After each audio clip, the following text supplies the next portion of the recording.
दिसतंय का तुम्हाला? हे सामने साइड दीपक राजेश राजेश काय काय?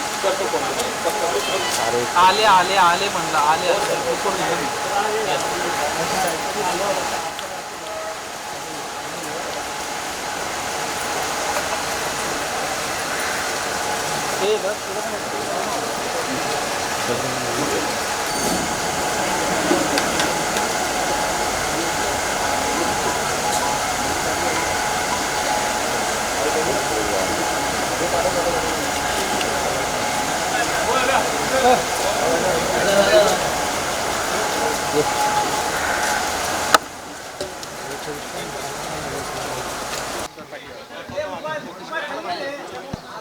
अतिशय दुःखद घटना आहे.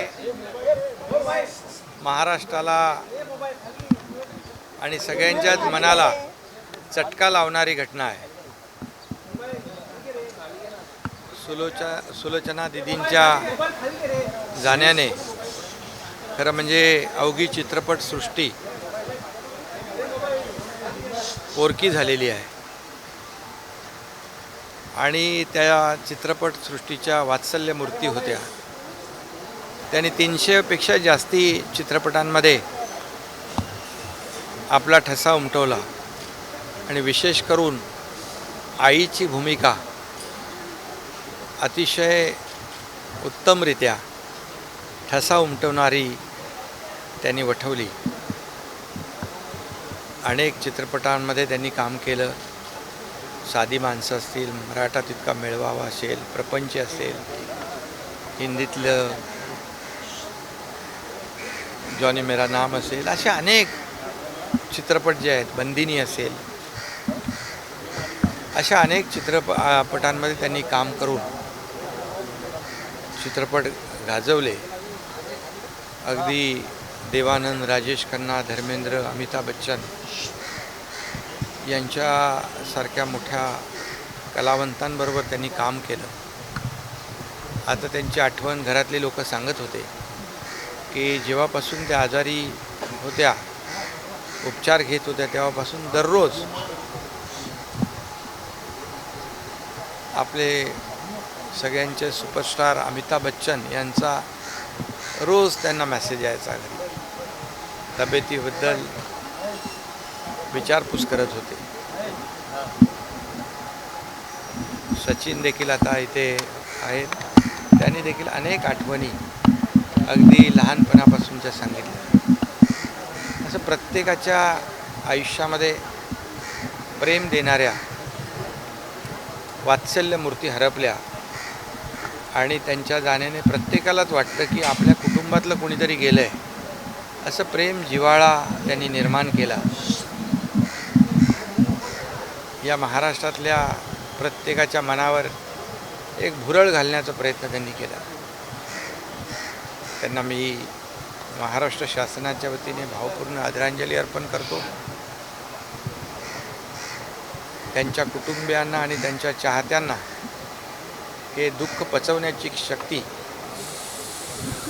ईश्वराने प्रदान करावी अशी देखील प्रार्थना करतो आणि पुन्हा एकदा त्यांना विनम्र अभिवादन करतो.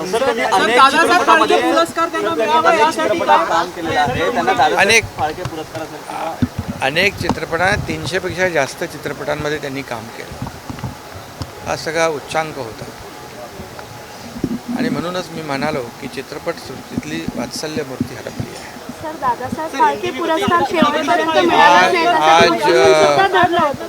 आज सुलोचना दीदी दुखद उनका देहांत हुआ है. ये सभी लोगों के लिए बहुत ही दुखद घटना है. पूरे सिने सृष्टि के वो वात्सल्य मूर्ति यानी माँ के रूप में सभी लोग उनको चाहते थे, प्यार करते थे. उन्होंने कई फिल्म में काम किया है, मराठी भी में, हिंदी में भी, और कई बड़े कलावंत हैं अमिताभ बच्चन, धर्मेंद्र जैसे, उनके साथ काम किया है. ये बहुत ही सिने सृष्टि और महाराष्ट्र का नुकसान है. सुलोचना दीदी ये महाराष्ट्र का वैभव था और उनको माँ के रूप में सभी लोग चाहते थे। उनके जाने के वजह से बहुत ही पूरे फिल्म इंडस्ट्री का तो नुकसान हुआ है, महाराष्ट्र का भी नुकसान हुआ है। हर एक को लगता है अपने घर का कोई चले गया है। ऐसा प्यार उन्होंने सभी को दिया था। मैं उनको विनम्र अभिवादन करता हूँ, भावपूर्ण श्रद्धांजली अर्पण करता हूँ। मरणोत्तर त्यांना दादासाहेब फाळके पुरस्कार मिळावा यासाठी आपण आता काय प्रयत्न करणार आहोत, कारण का त्यांची स्वतःची सुद्धा ही इच्छा होती की त्यांना तो मिळावा, किंवा सगळ्या स्तरातून हे प्रयत्न झालेले होते, पण अनपेक्षितपणे आता ही घटना घडलेली आहे. पण आता काय सांगाल? त्यांच्यासाठी जे जे काही करता येईल ते नक्की महाराष्ट्र सरकार करेल.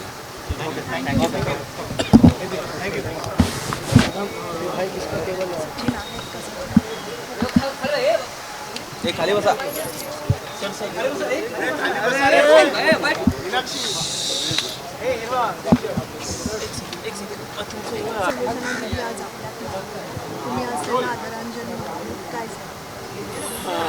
दीदींच्या दुःखद निधनाचं वृत्त समजलं आणि त्यांना श्रद्धांजली देण्याकरता आणि त्यांचं अंतिम दर्शन घेण्याकरता मी या ठिकाणी आलो.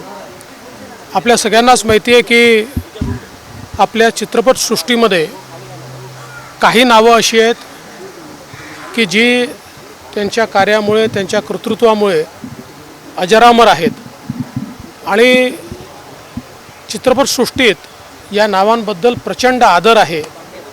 त्यातलंच एक नाव हे सुलोचना दीदींचं आहे. सुरुवातीच्या काळामध्ये नायिकांची भूमिका करताना नंतरच्या काळात त्यांनी आईच्या ज्या भूमिका साकारल्या त्या मला असं वाटतं अत्याधिक लोकप्रिय त्या देखील झाल्या आणि माझ्या पिढीने तर त्यांना आईच्या रूपातच बघितलं. अतिशय सोज्वळ आणि ज्यांच्याकडे पाहिल्यानंतर ममत्व वाटावं अशा प्रकारचं त्यांचं व्यक्तिमत्व होतं आणि मला असं वाटतं की एकूणच जर त्यांची सगळी कारकीर्द आपण बघितली तर ती थक्क करणारी अशा प्रकारची कारकीर्द आहे. त्यांना विविध प्रकारचे पुरस्कार देखील मिळाले, पण त्या पुरस्कारांपेक्षाही त्यांचं कार्य हे बहुमोल होतं. त्यामुळे अशा प्रकारची एक व्यक्ती ज्यावेळेस आपल्यातनं निघून जाते त्यावेळी निश्चितच आठवणी खूप राहतात आणि या आठवणीच पुढच्या पिढीला एक प्रकारे मार्ग दाखवत असतात. मला विश्वास आहे की ज्या प्रकारची कारकीर्द त्यांनी या चित्रपटसृष्टीमध्ये गाजवली त्यातनं अनेकांना प्रेरणा मिळेल आणि त्यांच्यासारखं होण्याचा प्रयत्न अनेक लोक करतील. मी सुलोचना दीदींना विनम्र श्रद्धांजली अर्पण करतो. सर, दादासाहेब फाळके पुरस्काराची मागणी. सर, मानाचा दादासाहेब फाळके पुरस्कार जो केंद्र सरकारतर्फे चित्रपटसृष्टीच्या योगदानासाठी दिला जातो त्यासाठी त्या खूपच अपेक्षित राहिल्या. तर हा आणि त्यांची खूप इच्छा होती आणि समस्त चित्रपटसृष्टीची सुद्धा इच्छा होती. सर, काय सांगाल की आता मी एवढंच सांगू शकेन की या पुरस्काराकरता त्या 100% पात्र आहेत किंवा पात्र होत्या. अर्थात या पुरस्काराची पद्धती काय आहे याची मला कल्पना नाही आहे, पण निश्चितपणे मला जर आपण विचाराल तर मी एवढं नक्की सांगू शकेल कि त्याला मिळाला असता तर अधिक उत्तम झालं असतं. देखिए, सुलोचना दीदी एक बहुत बड़े अंतराल तक हमारे सिने सृष्टि में एक दीप स्तंभ की तरह उनका कार्य रहा है और शुरुआत में एक हीरोइन के रूप में और बाद में एक माँ के रूप में भी जो उन्होंने काम किया है, एक बहुत ही जाना माना चेहरा इस प्रकार से उनको देखा जाता है और मैं ऐसा मानता हूँ कि कई पीढ़ियों को जोड़ने वाला इस प्रकार का उनका व्यक्तित्व ये रहा है. और विशेष रूप से मेरी पीढ़ी ने तो उनको माँ के रोल में ज़्यादा देखा है, तो उनके चेहरे का जो भाव होता था, जो ममत्व होता था, उससे एक अपनापन उनके साथ व्यक्ति जुड़ जाता था. इस प्रकार का अपनापन जो हमारे दर्शक है उनके बीच उनका तैयार हुआ है. लेकिन उनका अगर हम पूरा जीवन देखें तो जिस प्रकार की मेहनत के साथ उन्होंने अपने व्यक्तित्व को खड़ा किया है तो बहुत ही प्रेरणादायी है. और मैं ऐसा मानता हूँ कि जो हमारी नई पीढ़ी है उस पीढ़ी को निश्चित उनके व्यक्तित्व से प्रेरणा मिलेगी कई पुरस्कार उनको मिले, लेकिन मैं ऐसा मानता हूँ कि उन पुरस्कारों से भी आगे उनका कार्य भी था, उनका व्यक्तित्व भी था। और ऐसे लोग जब हमारे बीच से जाते हैं तो हमारे लिए यादें छोड़ जाते हैं, और वही यादें मैं ऐसा मानता हूँ कि हमारे लिए प्रेरणापुंज होती है। और दीदी के भी जो व्यक्तित्व है, उनका जो जीवन है, इससे बहुत प्रेरणा सभी को मिलेगी। मैं दीदी को बहुत बहुत श्रद्धांजलि अर्पण करता हूँ।